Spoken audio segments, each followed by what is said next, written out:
The really surprising thing about this fight tonight has been that Downs has been the boxer. And there's the end. There's the end. The referee, Tommy Little, comes over, and it's Terry Downs has won a magnificent 10-round points victory over the American Giardello from Philadelphia. In Germany, Dick Richardson takes on Hans Kalbfell for the European heavyweight title. The date, March the 27th. And this meeting in Dortmund turns out to be one of the bitterest and bloodiest fights of the year. Round 13. Now look at this series of battering head punches against Kalbfell. He misses with the left, Richardson. Over to the right, and down goes Kalbfell. Richardson is pushed away to a neutral corner. Then Monsieur Weisberg comes back to pick up the count. 5, 6, 7, and the weary German gets up. 8. The referee goes on counting while Kalbfell's on his feet. In comes Richardson, overcomes the right against the defenseless German, and he collapses like a sack. Away walks Richardson. They go in after the hapless German, and Monsieur Weisberg goes over to Richardson's corner, and an argument seems to start. And Richardson's manager, Wally Leslie, seems to be very angry. But the referee has stopped the fight, and Dick Richardson of Wales is the new European champion. For Richardson, 1960 is destined to be a year full of controversy and drama. In August, he defends his European crown against Brian London in fourth call. It's a revenge meeting, a battle between two bitter rivals. And anything's going now in this fight. And Richardson doing a little holding there. But Richardson is so cool. And there's the end of the 8th, and the referee has to separate them. And look at London, still talking. My goodness, London is talking away there. There's blood running from his left eye. The crowd booing him as he goes back to his corner. And referee Andrew Smythe has come across to talk to London. Is he warning London, or is he having a look at that left eye? And London talking angrily to the referee there now. And a second, London second, is saying something to the referee, who walks away. Now, what is happening? And the MC coming into the ring. Yes, well, it must be over. It looks as if it's all over. Yes. Either the fight's been stopped in Richardson's favour, or London has retired with a cut eye, and Dick Richardson has retained the European heavyweight championship. For London is quite furious. And that's Johnny Lewis down on the ground, Richardson's trainer. And there's a fight developing in the ring. And London goes tearing in again. And the fight started all over again. And there's London's father, Jack London, the old champion, down on the ground now. It's a black and ugly night for boxing. But fortunately, it's not the boxing memory of the year. There's only one boxer of the year, Patterson, Floyd Patterson, the man who came back to regain his crown.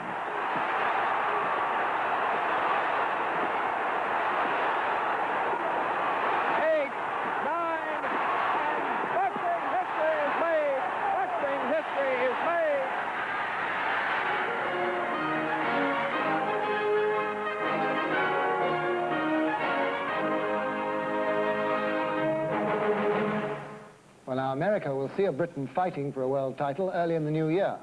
A boxer who goes to Boston soon, there to fight for the middleweight championship of the world. Good luck, and may you come back a world champion, Terry Downs.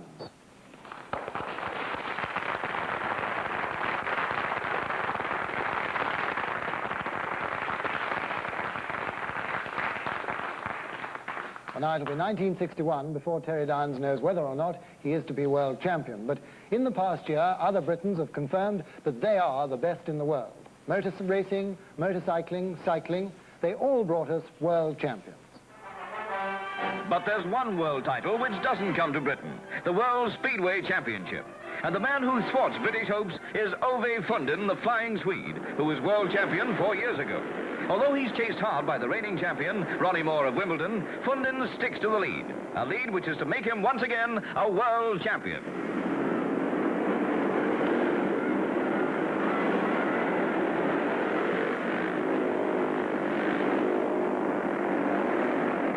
Using full throttle, Fundin draws away from Moore. The title is his once again as he finishes almost unchallenged.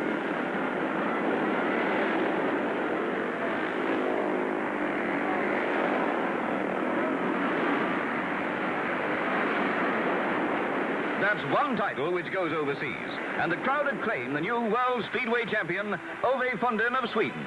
But sport on two wheels brings a double world title to one Briton, a 23-year-old Yorkshire housewife and mother, Beryl Burton. On the roads of East Germany, Beryl Burton crushes all opposition to win the Road Racing Championship of the world and prove herself the outstanding woman cyclist.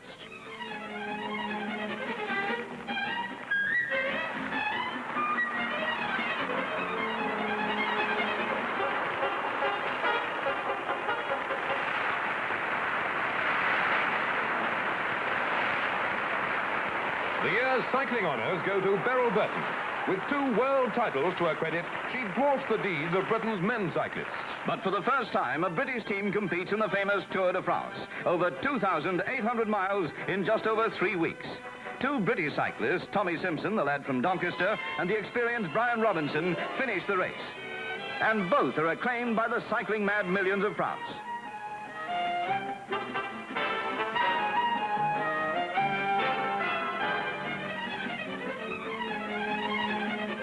If Britain's cyclists win acclaim but no laurels, Britain's champion motorcyclist wins both. For John Surtees remains unsurpassed. Surtees, number 3, makes TT history this year when he becomes the first man to win a TT race 3 years in succession.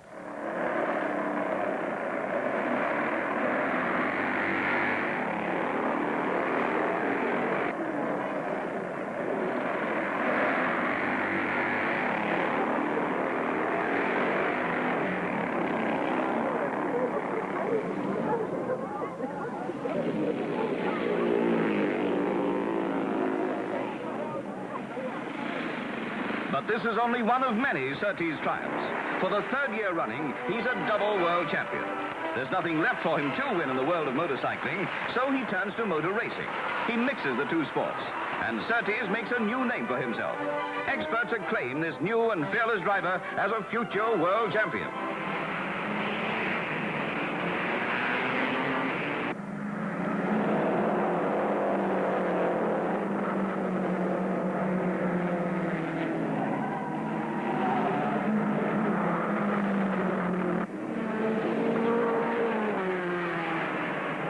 John Surtees comes second in the British Grand Prix. Only world champion Jack Brabham can beat this newcomer to motor racing, John Surtees.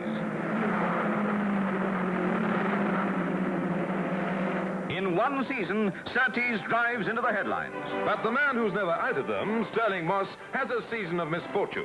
Yet it starts well. In the Monaco Grand Prix, Moss proves his mastery. And everyone says this is Moss's year.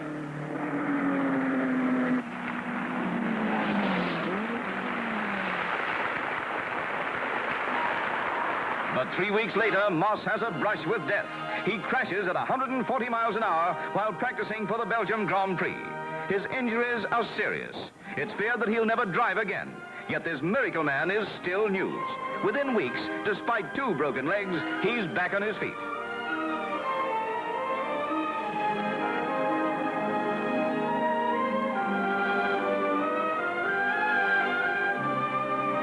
Soon, Stirling Moss is mobile again. He leaves hospital on wheels 5 weeks after his crash.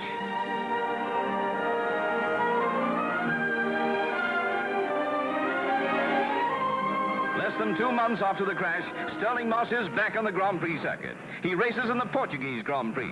His hopes of the World Championship had crashed with him in June. But Moss is out to prove that he's still a great driver. And Stirling Moss does just that. Despite his long absence from the track, he keeps his Lotus number 12 up with the leaders.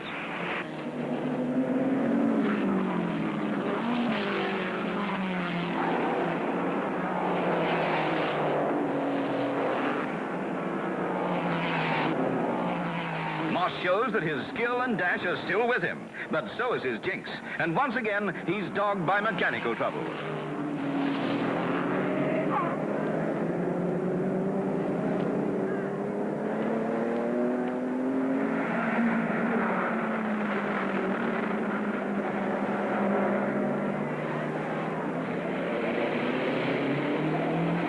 While Moss is in trouble, so is his great rival, Jack Brabham. To avoid a crash, Brabham in his Cooper number 2 has to take an escape road, but he's soon back in the race again.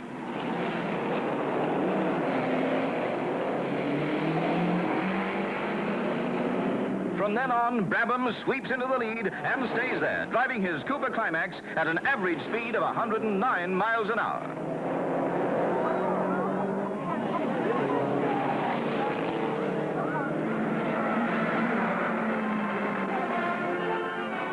And Jack Brabham, the reigning world champion, wins his 5th Grand Prix in a row to clinch once again the Motor Racing Championship of the world.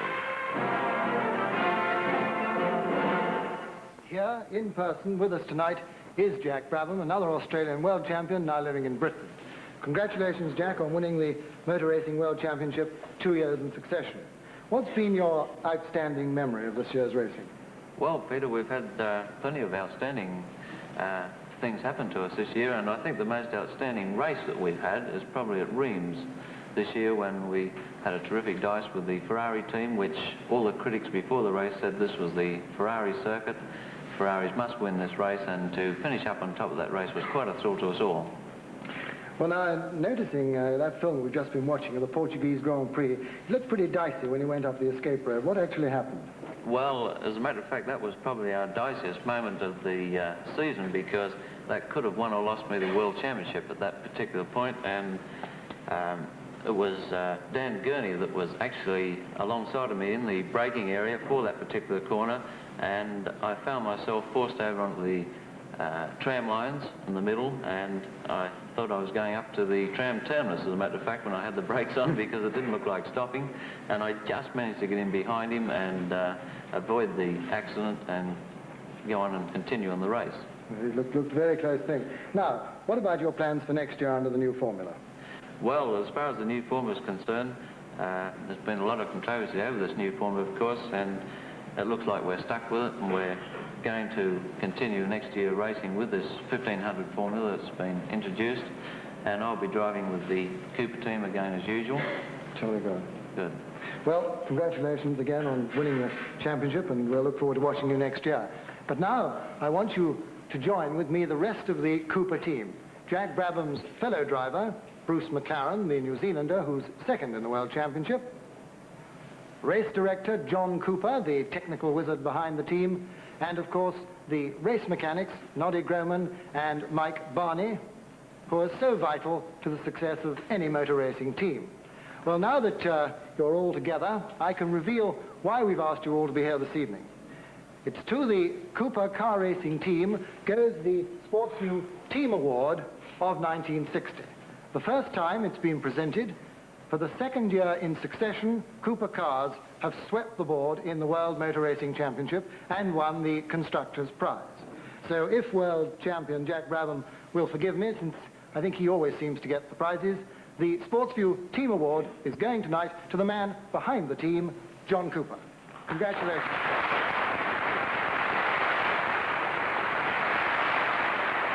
And the unforgotten champagne.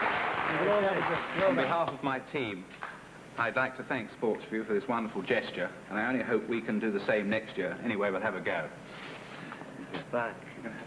Well, now, it's my pleasure to introduce two more world champions to you, Beryl Burton, the cyclist, and John Surtees. Well, first, Beryl, watching you win the World Road Racing Championship there tonight, it looked very easy, was it? Well, it was the biggest surprise of the two. I was rather pleased it was on the hilly course. I like hills. Now, the other one you won was the World Pursuit Championship, wasn't it? Yes. Now, what astonishes me is that you can combine all the things that you do. I mean, you're a world champion cyclist, you've got a job, you're a housewife, you've got a child. Well, I think it keeps you fit dashing around. Certainly do. Now, do you think it's all worth it? Oh, certainly, yes. Yes. Beryl, we don't hear very much about women's professional cycling in this country, but would you be interested in turning professional? Oh, yes. Mm. Is there a chance that you might do that? Well, for the right offer, yes. Have you had any offers? One or two, yes. Now, you say the right offer. What kind of offer are you looking for? Or would you accept? Well, I wouldn't say no to £20 a week and £1 a mile. £1 a mile, you mean, in record-breaking attempts? That's right, yes. And is that a possibility in women's cycling, that kind of money? Oh, I don't know yet. But there have been professional women's cyclists before who've been paid something in that area. Yes, that's right. so we may well see you in professional action next year. I'll keep your fingers crossed. All right, Beryl, thank you very much indeed. Thank you. Well, now, if you're a little puzzled by the glimpse you had of John Surtees before, you'd every reason to be, because although this is John Surtees as we know him, the world motorcycling champion 3 years in succession, this, of course, is only a model. And already, it's a model of the past, because this is how you'll see John Surtees in future as a racing car driver. For tonight, John Surtees announces his retirement from motorcycling, and he's going to concentrate on motor racing. Hello, John. Yeah. Now, do you leave motorcycling with any regrets? Well, naturally, after a long period in a sport which has been your life, you have got a number of regrets, but unfortunately, you have to sort of come to a decision. Now, you've told me before, many times on this program, that you thought you could combine both motorcycling and motor racing. Why have you made this new decision? Well, you can combine them if you only take one seriously, and you treat the other as a sort of just a pastime. But unfortunately, things have changed during the past year with regard to motorcycling, and so I've come to the decision to retire from one and, well, try my hand at the other. Good luck then, John. Thank you very much for talking to us. Thank you. Yes, indeed. Good luck to John Surtees and his new quest for world honours next year. Now, among our audience tonight are two more world champions, well known on television, twice the Ice Dodge champions of the world, and out for their third title next year, Courtney Jones and Doreen Denny. There they are.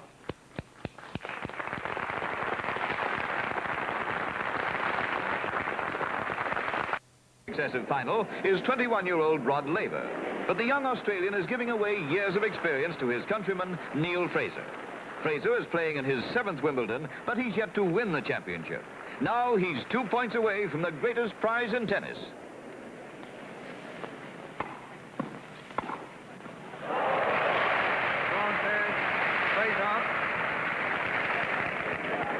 Once again, championship point for Fraser.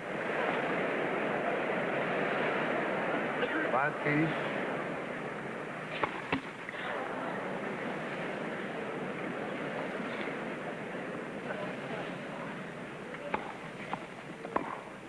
That's it. By 3 sets to 1. 6-4, 3-6, 9-7, 7-5. The championship trophy is presented to Fraser by the Duke of Edinburgh. Wimbledon 1960 glitters even without the stars who've been lost to the professional game.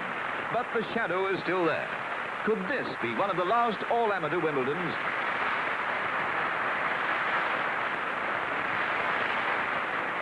In the women's singles, it's again an all-overseas final. But powerful Maria Bueno, the bombshell from Brazil, is much too strong for petite South African Sandra Reynolds.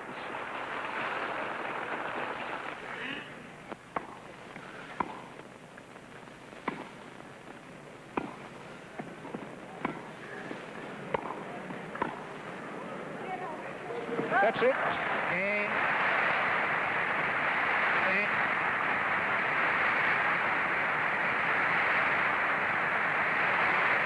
For Maria Bueno, one of the greatest women players of all time, it's her 2nd Wimbledon victory in a row.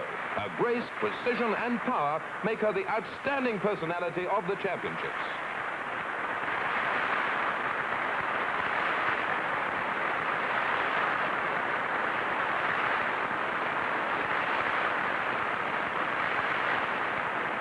But although the Wimbledon honours go overseas, Britain's tennis girls regain the Whiteman Cup from America.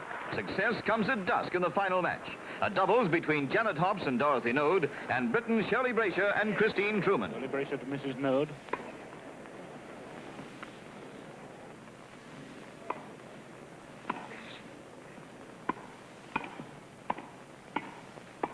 That's it. Set point.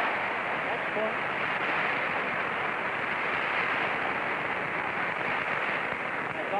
Great Britain.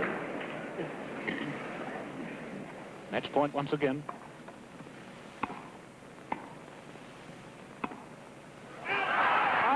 Great Britain has won the Whiteman Cup.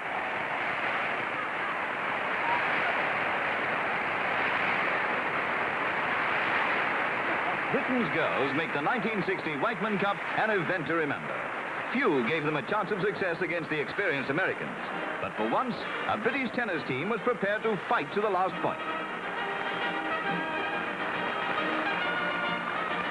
So in a year in which the future of the game is so uncertain, our bright young girls provide the only tennis joy. The men promise much and achieve little, but the girls gain a great and unexpected victory.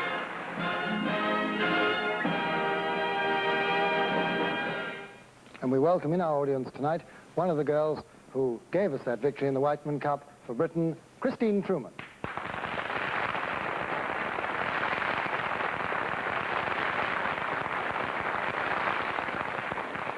And now the moment for the presentation to the Sportsview Personality of the Year is drawing near. But first there comes another presentation, a tribute to the great personalities who retired from their sport during this year. 3 famous names made their final bows this year, 1960, and tonight we'd like to honor them for the lasting contribution they've made to sport. Saying goodbye to first-class cricket after playing for England 51 times and becoming the greatest of all post-war bowlers is Alec Bedser.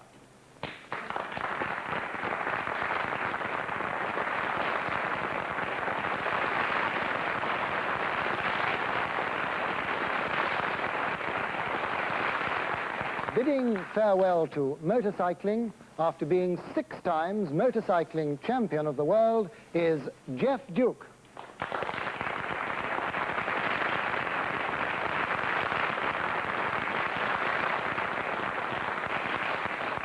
And there's still one more name to come. He too made his final bow to his sport this year, and we were there when he said goodbye to the thousands who admired him, famous footballer Tom Finney. Tom Finney plays his last game for Preston at home. The date, April the 30th. It's the final chapter in a career that's brought him 76 caps for England, more than 500 games for Preston, his only club.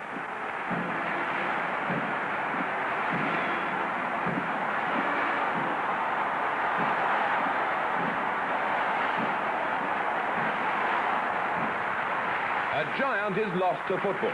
But only a few miles away in another part of Lancashire, another name is making news. Burnley. Unfashionable Burnley come from nowhere to challenge the glamour sides for the league championship. And on the final day of the season, Burnley become the new champions. Their success is inspired by 4 men. Manager Harry Potts builds a young side round the experienced Jimmy Adamson in defence and the skillful Jimmy McElroy in attack.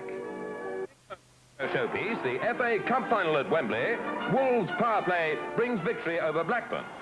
Short corner by Dealey to Clark.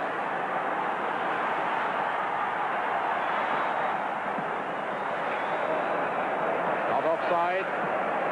On Dealey and goal number 2. Through to Stobart. Dealey in the middle, Orne in the middle.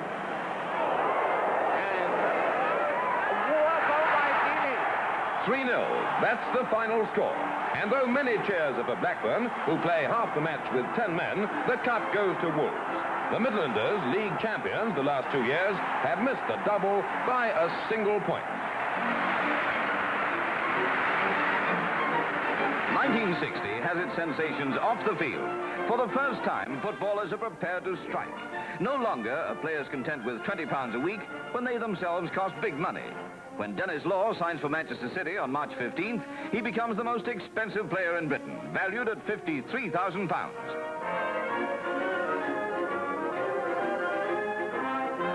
The Law transfer and all that went with it brings to a head the unreal football position in Britain. 2 months later, another star player, George Eastham, also wants a transfer. And when his club says no, Eastham goes on strike. 5 months go by before he joins Arsenal. £47,000. That's what Eastham's signature costs Arsenal. And in another part of North London, there is proof that in football, money buys success. Tottenham Hotspur live up to their promise, and the millions who goggled at Real Madrid flock to see Britain's own world-class team. 8 of Billy Nicholson's Spurs cost big money.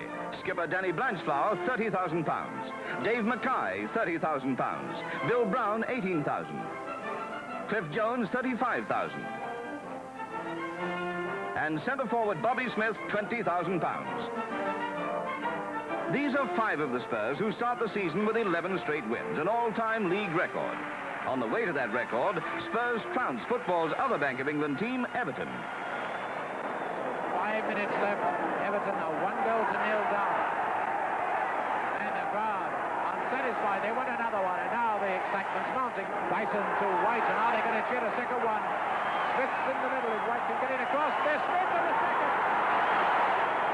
At last, a British club shows the way to succeed by thinking big and spending freely. And already Spurs are hailed as the new champions. Spurs success. Now the time has come, the time when we announce who it is that your votes at home have selected as the BBC Sportsview Personality of the Year.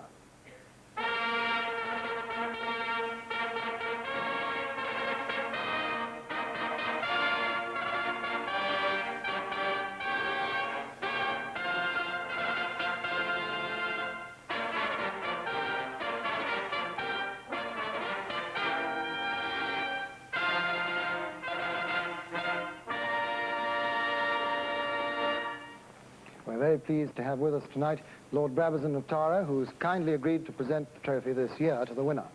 Tonight, as every year, we shall be announcing the first 3 in this nationwide poll in which you at home have taken part. And there they are, the 3 top names in the ballot. Now, we'll keep the award winner until last, so that voted by you now into 3rd position is Anita Lonsborough.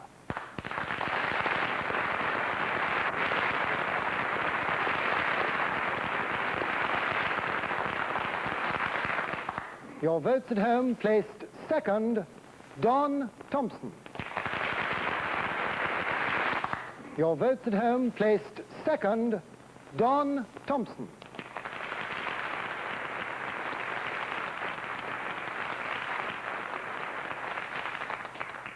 Now, who is it that you voted the winner and Sportsview Personality of 1960? It's David Broom.